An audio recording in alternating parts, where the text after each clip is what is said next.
Alors, Grégory Aristide présent, Erwan de Gall arrivant plus tard, voire moi-même, Mial de Bucois présent, Laurent Burson présent, Sylvain Soudanin présent, Elsa Bijard présente, Erwan de Gall, il est pas déjà Christophe pas là. Guillaume présent, Éric Cochet présent, Daniel présent, Pascal Bijou présent, Michel Leroy présent, Marie-Christine Simacker, voire Éric Dodin, Serge Boutier présent, François Lier présent, Constant Imoc présent, Nadia Benoît n'est pas encore arrivé. Donc pouvoir à Elsa Bijard. Hélène Closier présente, Éric Clodin présent, Nathalie Bellegarde présente, Agathe Audière présente, Jean-Michel Milly présent, Yann de Chazot pouvoir à Constant Évoque, Véronique Millot présente, Yoann Angèle présent, Madame Nicole Malaquin présente, Madame Florence Barry présente, Monsieur Michel Chapard présent, Monsieur Pierre Gagnel absent pour Nicole Malaquin, Monsieur Michel L présent, Madame Carole Rossi-Culier pouvoir à Michel L, Madame Martine Fayol présente et Monsieur Ismaël Evan présent. Alors, en secrétaire de séance, Éric Dodin, pas d'opposition.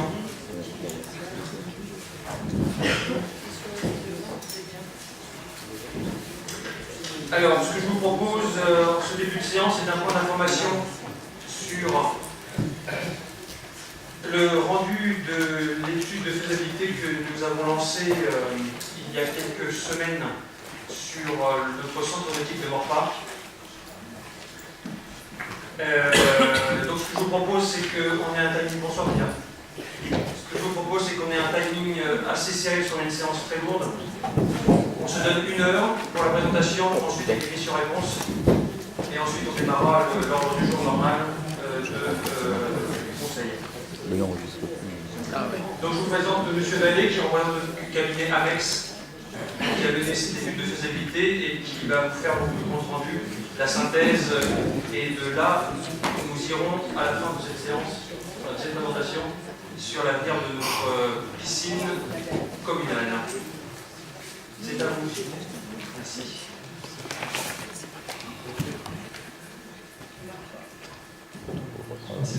Non, c'est bon. Bonsoir à tous. Donc, Guillaume Vallée de la société Amex. Dans le cadre de cette présentation, ce que je vous propose, c'est qu'elle va se décliner en 6 grandes parties. Donc, que vous allez voir apparaître. Donc, tout d'abord, vous faire un petit préambule concernant la mission que nous devions réaliser, pour après se focaliser sur le contexte, après regarder l'offre environnante en termes d'offres aquatiques, forcément, et pour venir progressivement se focaliser sur le centre nautique en tant que tel. Et après avoir vu le centre nautique, regarder forcément les besoins associés à votre territoire, pour arriver à la fin à un bilan général. Pour ce qui est donc simplement en préambule, vous présenter donc la société Amex. Donc nous, on est une société spécialisée dans le conseil et l'accompagnement de collectivités sur des centres aquatiques, des piscines. Donc on a des références au niveau national, donc que ça soit sur des projets de construction ou soit sur des projets de réhabilitation. Dans le cadre de cette mission, on est parti avec 3 partenaires, donc la société PTEM, qui était plus orientée bureau d'études techniques, Aden Avocat pour des montages juridiques, et après Infragestion pour le volet financier. Au niveau de notre mission en tant que telle, elle vise en fait en 3 grands points, si on doit les résumer. Donc vous avez en premier lieu, forcément, vous aider à la réflexion sur le devenir de l'équipement. Donc ça va être fait à travers des propositions qu'on va vous faire sur cet équipement et savoir après la suite à donner. Donc c'est notamment vous donner vraiment tous les éléments stratégiques pour faciliter la prise de décision.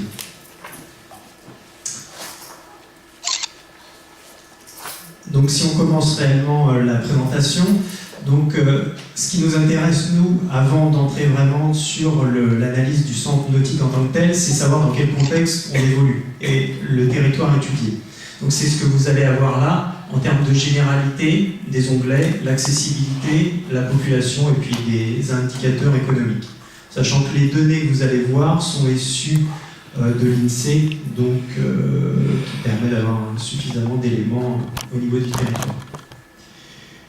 La première étape, forcément, c'est dans quel contexte la ville de Maurepas est-elle positionnée au vu des communes environnantes et aussi de l'évolution des intercommunalités, un sujet notamment important pour le début 2016. Donc Maurepas, forcément associé la population donc, au-delà des 19 000 habitants, c'est ce qu'on a mis ici, et se projeter sur une notion plus intercommunale et le futur périmètre de la Casquie, donc qui va regrouper notamment sur lequel va entrer Maurepas. Donc ce qui va nous donner, ce que vous avez ici, un bassin de population de plus de 225 000 habitants. Donc c'est relativement conséquent et on fera le lien tout à l'heure avec les besoins associés pour ce type de population en offre aquatique. Ce qui va nous intéresser aussi, nous, c'est, je ne sais pas si on va voir clairement, mais c'est une approche en termes d'accessibilité pour venir sur le site actuel. C'est-à-dire combien de temps moyen, on va dire, en véhicule, en voiture, on met pour venir. Et ça nous fait des temps d'accès de 0 à 10 minutes, des isochrones, et de 10 à 20. Généralement, pour les centres aquatiques, on va être sur une réflexion de 0 à 20 minutes. C'est là où on va pouvoir, entre guillemets, capter la population. Donc, si on regarde vous concernant de 0 à 10 minutes, on a déjà quand même près de 70 000 habitants. Et si on passe de 10 à 20, on va rajouter 250 000. Donc là, on est bien au-delà en termes de bassin de population. Mais c'est dans un premier temps retenir au moins ces 70 000 habitants vraiment à proximité du complexe aquatique. Une autre donnée qu'on va prendre en compte, forcément, c'est la population et son évolution. Donc là, on vous a mis un graphique qui part sur une base égale. Donc on fait apparaître les différentes strates pour avoir un repère pour comparer. Donc au niveau national, c'est ce que vous avez en bleu foncé, Île-de-France, la région, les Yvelines, la future intercommunalité de Saint-Quentin en orange, et Maurepas en bleu ciel. Donc on voit, bon, clairement, vu que du fait du développement de Maurepas dans les années 70, ça a fortement augmenté. Une ville plutôt rurale à l'origine et est devenue une ville totalement urbaine. Et du coup, ce qu'on regarde aussi, c'est surtout sur les dernières années, donc 2007-2012, les dernières données de l'INSEE, c'est voir comment ça évolue. Donc là, on est plus sur une stabilité de la population, donc que ce soit sur Maurepas ou également au niveau de Saint-Quentin. Voilà, c'est avoir ces deux visions-là, communale et intercommunale, et avoir cette vision prospective pour savoir si, en cas de nouveau projet, pour que ce projet-là, dans 10-20 ans, il soit aussi adapté. Donc voilà pour l'évolution de la démographie. Sur le même principe, donc toujours en comparant niveau national, régional, départemental et puis intercommunal et communal, vous avez la répartition des populations par tranche d'âge. Donc notamment 0-14 ans par exemple, où on va voir en orange, donc Saint-Quentin, qu'il y a une surreprésentation par rapport aux autres strates. Donc c'est des éléments à prendre en compte aussi dans l'approche que vous aurez sur l'offre aquatique. Forcément, si c'est surreprésenté, ça doit vous alerter, enfin nous ça nous alerte quand on va vous faire des propositions pour qu'on puisse répondre à cette tranche d'âge. Et inversement, donc là un point de distinction, donc ça c'est plutôt à l'inverse, c'est plus sur Maurepas en tant que tel par rapport au vieillissement de la population. Donc là également, c'est deux approches totalement différentes. Donc, dans une conception d'équipement aquatique, il faut bien penser à dissocier pour que chacun y trouve son compte entre guillemets.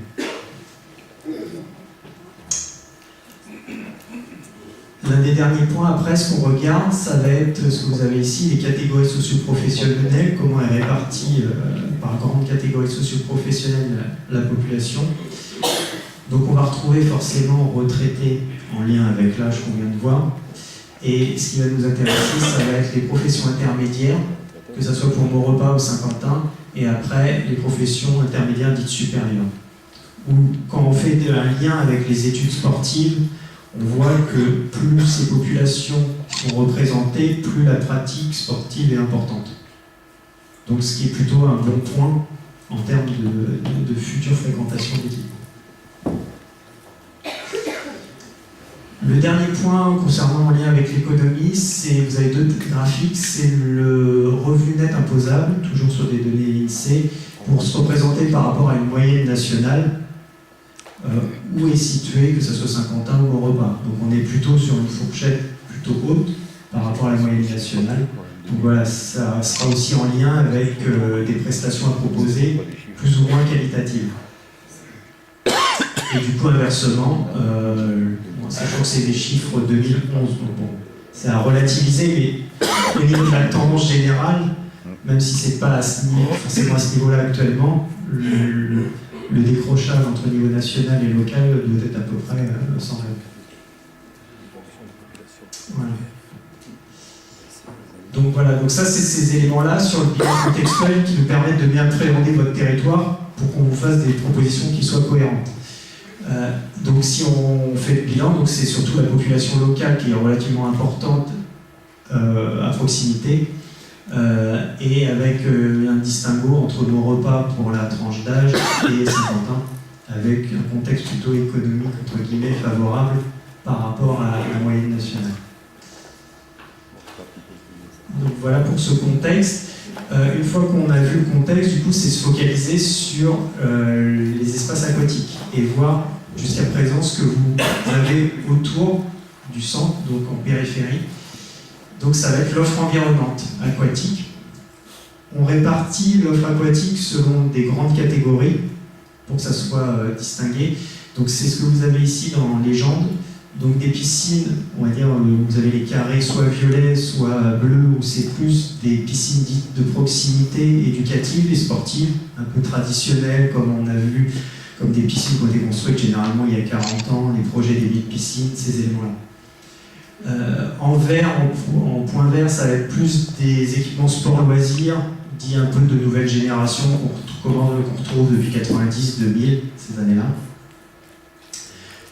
Et après, avec des losanges, que ce soit rouge ou noir, pardon, c'est des grands équipements très structurants.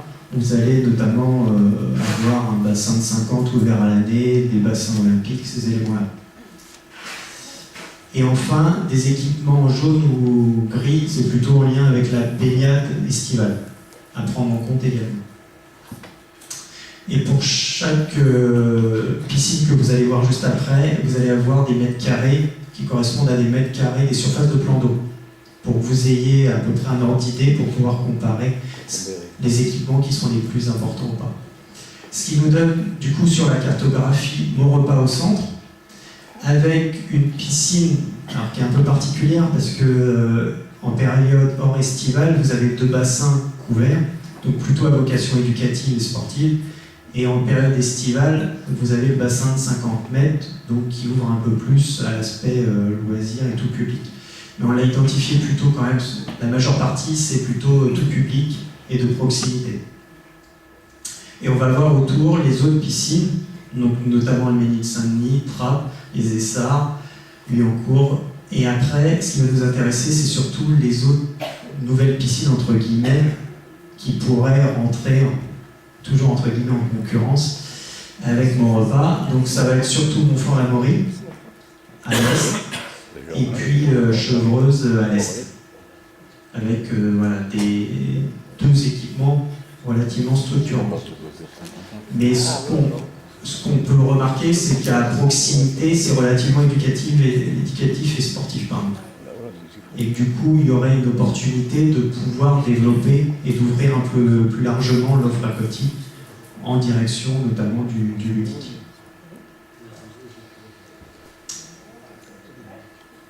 L'autre point qu'on regarde toujours dans l'offre environnante, c'est surtout sur les prestations de plus en plus qu'on retrouve sur les piscines, c'est des espaces dits de bien-être ou de remise en forme.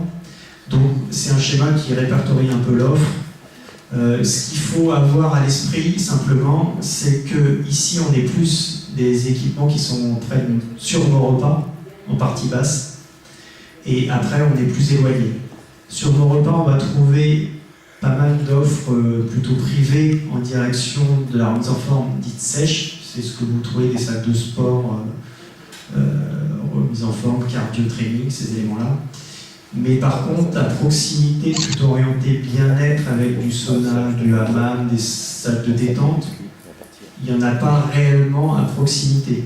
Où c'est vraiment, par exemple, des éléments très qualitatifs de spa, où là, on n'entre pas réellement en concurrence. Donc ça laisse une opportunité toujours en vue du futur projet. Donc voilà pour l'offre environnante et dans quel contexte voilà, il faut réussir à s'insérer entre eux. Maintenant, si on en vient du coup au centre aquatique en tant que tel, donc on vous a remis quelques photos, quelques illustrations, que ce soit l'accueil à l'extérieur, l'accueil à l'intérieur, la zone des vestiaires avec les casiers, le bassin les bassins intérieurs et puis le bassin extérieur. Donc on va voir dans un premier temps le site, après les conclusions sur la fonctionnalité, la technique et aussi les éléments qu'on a regardés sur la gestion. Pour ce qui est du site en tant que tel, donc en vue aérienne, donc sachant que le sud est à droite et le nord à gauche, donc vous allez retrouver le bâtiment, la piscine en tant que tel, ici avec les parkings juste à côté, et vous voyez le bassin extérieur de 50 mètres. Avec à côté forcément les espaces plutôt végétaux boisés que vous avez actuellement.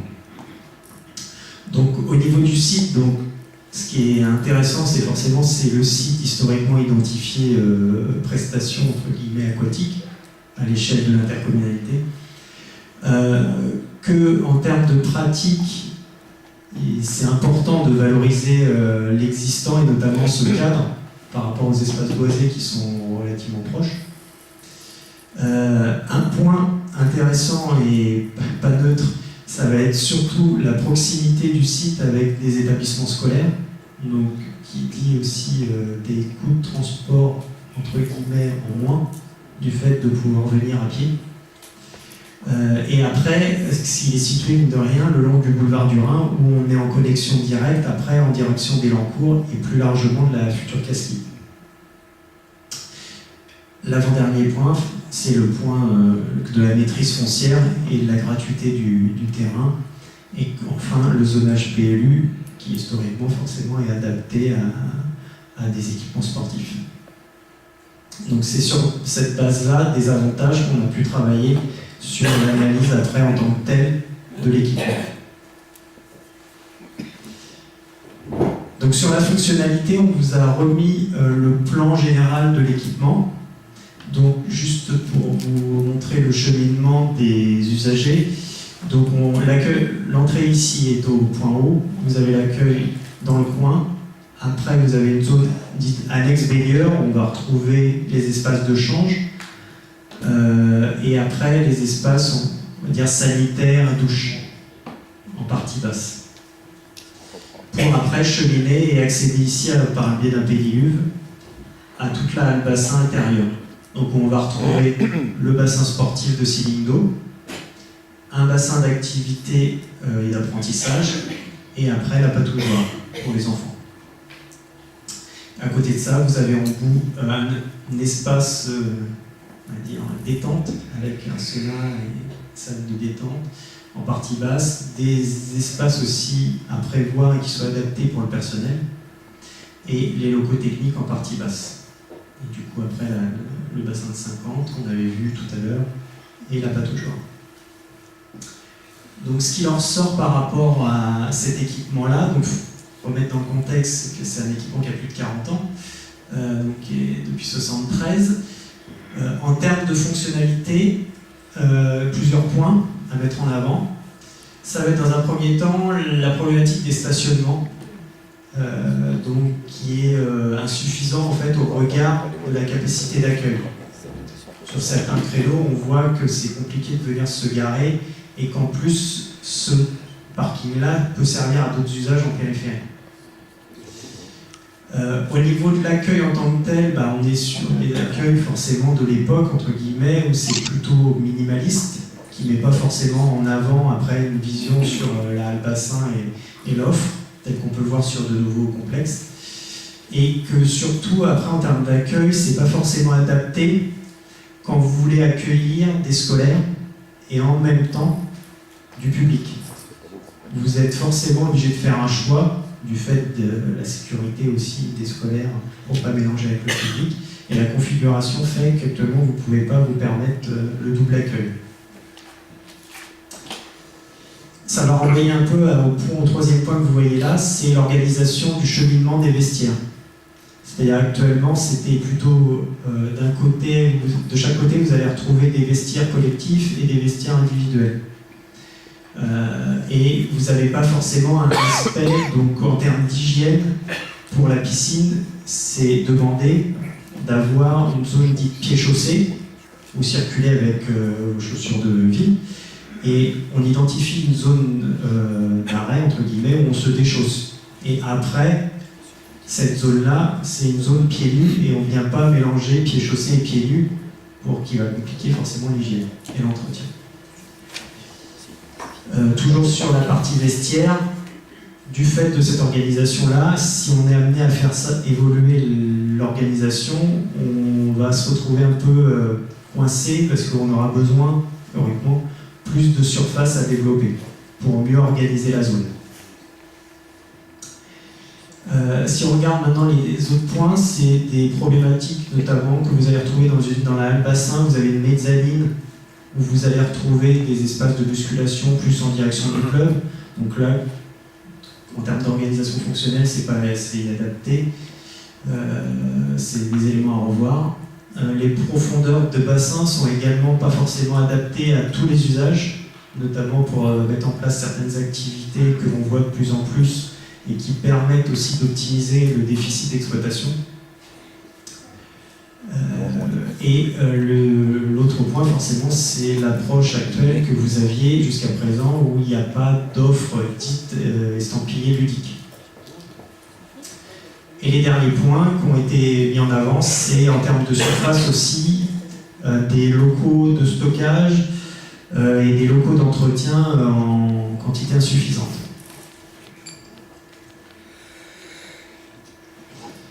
Pour ce qui est du coup maintenant du volet plus technique, donc on vous a référencé toujours pareil les principaux désordres, donc à commencer par les points de corrosion, notamment sur la charpente. Donc il va tenir les faux plafonds, donc là il y a aussi incertitude sur la pérennité de l'ouvrage, et des défauts justement toujours en lien avec les faux plafonds, avec des zones de corrosion très importantes.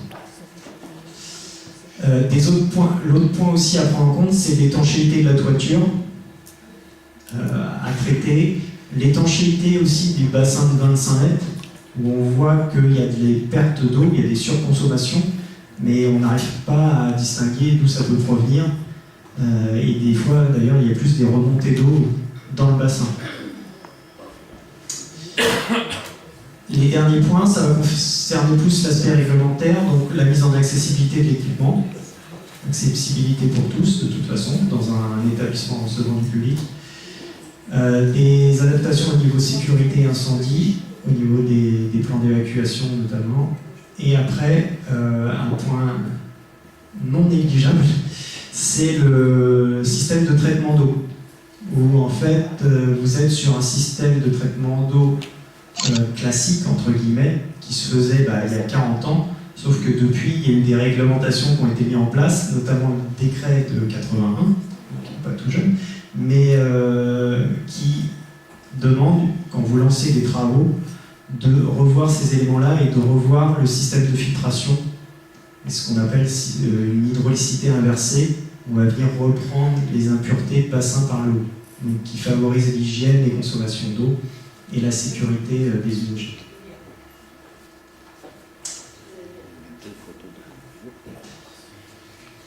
Toujours au niveau technique, là je vais aller rapidement, c'est des désordres complémentaires. Donc ça va être notamment concernant la moquette solaire. Vous avez une moquette solaire qui vous permet un peu d'optimiser les fluides, mais qui est plutôt vieillissante. Un point, l'isolation forcément du bâtiment, qui est peu, voire pas du tout isolé sur certaines zones. Donc pareil, toujours en termes d'économie d'énergie, c'est forcément compliqué. Des changements après en termes d'entretien et de renouvellement d'air de la bassin qui est adapté. Et après, vous avez du fait de l'adaptation notamment qui a été faite d'une façade au sud, mais qui n'a pas forcément les qualités thermiques adaptées, donc qui fait que des fois vous avez des sensations de froid en hiver et de surchauffe en été. Et après, le dernier point, c'est sur certains sols, vous avez des présences d'usure qui peuvent amener aussi des risques de glissance des usagers. Des contraintes à prendre en compte pour finir. Donc ce qu'il faut avoir à l'esprit aussi, c'est que sur certaines zones, si on est amené à réhabiliter, on va avoir des contraintes particulières, c'est-à-dire notamment dans les zones de douche, vous avez des systèmes de réseau d'évacuation, mais vous n'avez aucune visibilité. Tout est en terre-plein en dessous. Donc quand on va commencer à mettre en travaux, on ne sait pas sur quoi on va tomber et on ne sait pas réellement la pérennité des réseaux comme 40 ans. L'autre point aussi, c'est l'absence de galeries techniques en fait, autour d'un bassin. Généralement, pour avoir des systèmes de traitement d'eau, vous avez des galeries techniques plus ou moins grandes, plutôt étroites vous concernant à l'intérieur, et vous n'en avez pas à l'extérieur. Si vous êtes amené à mettre en réglementation et rechanger le traitement d'eau, c'est des éléments à intégrer. Donc il va falloir venir creuser de part et d'autre du bassin pour amener ces canalisations d'eau. Enfin, c'est l'absence d'accès sous le bassin. Donc toujours pareil, il y a des fuites identifiées, mais pour savoir d'où ça peut venir réellement, c'est relativement compliqué de cerner la fuite éventuelle. Donc voilà pour les éléments techniques. Pour finir, pour les éléments de gestion. Donc là, c'est simplement reprendre, pour avoir un ordre d'idée, les fréquentations sur les 3 dernières années. Donc c'est ce que vous avez ici, 2014, 2013, 2012, où on voit qu'on était à peu près à 160 000 entrées par an, et que la tendance était un peu à l'érosion de certaines fréquentations. Donc forcément du fait de l'ancienneté de l'équipement et puis aussi des équipements qui progressivement aux alentours se sont réhabilités ou soit sont construits. Donc du coup les usagers ont des éléments de comparaison et vont peut-être tendre à faire un peu plus de route pour aller sur des prestations qui leur conviennent.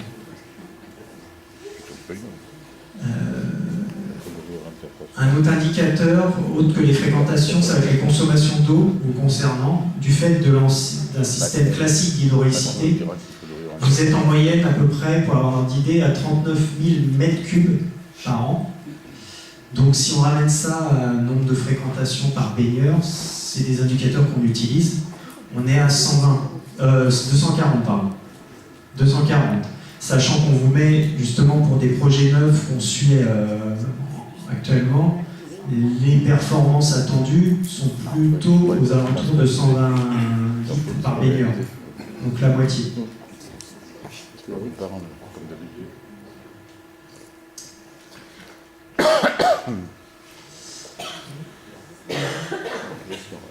Donc, en termes de gestion, vous vous présentez donc les derniers résultats du fonctionnement. Donc vous allez avoir, alors attention, c'est dans l'ordre inverse, 2014 à la dernière année, 2013, 2012. Juste simplement à retenir forcément, c'est surtout le résultat brut d'exploitation, c'est ce que vous avez ici en rouge. Donc sur la dernière année où vous étiez à peu près à 830